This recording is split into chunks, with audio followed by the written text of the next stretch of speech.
Selamat pagi, salam sejahtera, salam kebaikan. Assalamualaikum warahmatullahi wabarakatuh. Perkenalkan, nama saya Renaldi. Di sini saya sudah mensurvei dari mahasiswa Fakultas Ekonomi mengenai tinggi badan mereka. Di sini dapat dilihat tabel dari nama-nama mahasiswa tersebut dan juga dari tinggi badannya. Di sini ada 30 data dari masing-masing nama mahasiswa dan tinggi badannya. Selanjutnya,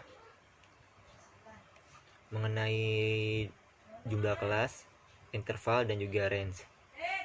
Di sini untuk kita mengetahui interval dengan rumus seperti berikut, yaitu data tertinggi ditambah data terendah. Lalu untuk mengetahui range, data tertinggi kurang data terendah. Di sini intervalnya 7, lalu juga range-nya 42. Interval itu dari angka mulai dari yang terendah sampai yang tertinggi kita urutkan, lalu selisihnya itu berapa, lalu kita tulis. Terus juga ada jumlah kelas yang seperti itu tertera sebagai berikut. Lalu selanjutnya mengenai tabel distribusi frekuensi relatif, lalu juga nilai tengah kelas dan tepi kelas, dan juga frekuensi kumulatifnya. Nah, di sini dari interval yang tadi diketahuinya berapa, lalu juga ada frekuensinya. Dari nilai-nilai frekuensi tersebut, dari semuanya kita hasilkan berapa, jumlahnya ada 30. Lalu frekuensi relatifnya berapa persen dari interval dan juga frekuensi. Lalu di sini juga terdapat keterangannya, dan juga untuk mengetahui dari nilai tengah kelas dan juga tepi kelas, dan juga hasil dari frekuensi kumulatifnya berapa. Di sini juga kita jumlahkan semuanya, hasilnya berapa dari semua total dari tengah kelas dan juga tepi kelas, dan juga dari frekuensi relatif maupun kumulatif. Nah, selanjutnya di sini terdapat diagram yang bernama diagram histogram. Nah, diagram histogram ini bisa kita lihat perbandingan dari data maupun interval yang tadi. Di sini yang kita lihat yang paling tinggi terdapat 146 dan juga 140 dengan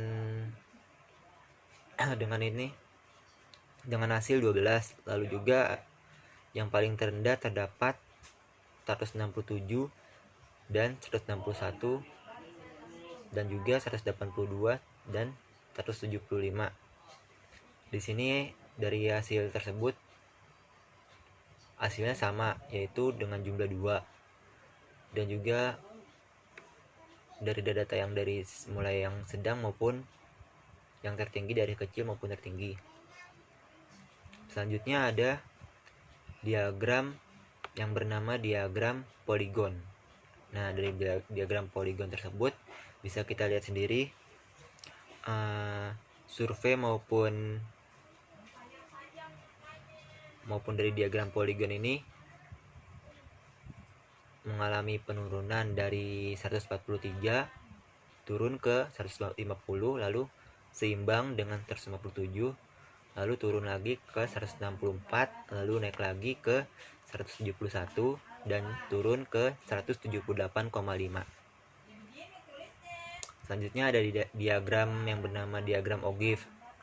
Bisa kita lihat di sini dari diagram Ogive dari data 143 dan juga 178,5. Diagramnya bisa kita lihat sebagai berikut. Nah, selanjutnya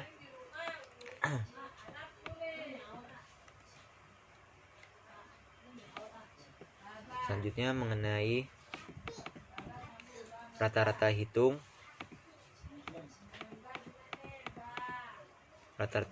dari interval, frekuensi, nilai tengah kelas. Dari hasil tersebut kita hasilkan berapa jumlahnya dari semuanya totalnya.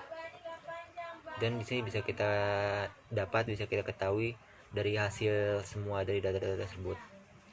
Selanjutnya mengenai median dan juga modus. Median dengan rumus L plus N per 2 kurang CF per V kali I. Ini rumus dari median dan hasilnya itu 151,75. Dan juga modus dengan rumus yang bisa kita lihat sebagai berikut, dan dengan hasil 143,7. Selanjutnya untuk ukuran penyebaran, yaitu range, nilai yang bisa kita sebut juga dengan R. Nilai tertinggi dikurang nilai terendah. Dan dengan hasil 42, di sini terdapat data-datanya dari interval, frekuensi, nilai tengah kelas, dan juga standar deviasi tersebut.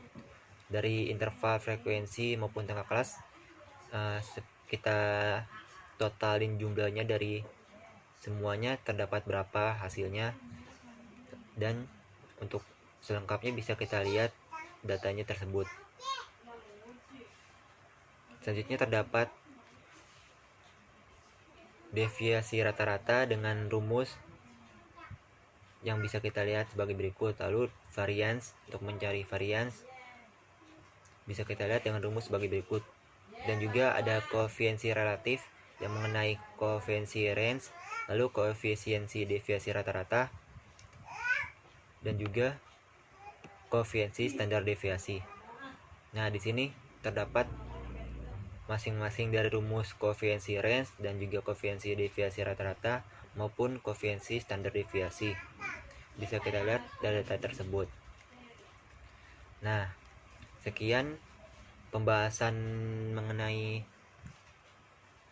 presentasi UTS saya. Selebihnya mohon maaf jika ada kekurangan. Akhir kata saya tutup. Sekian dan terima kasih.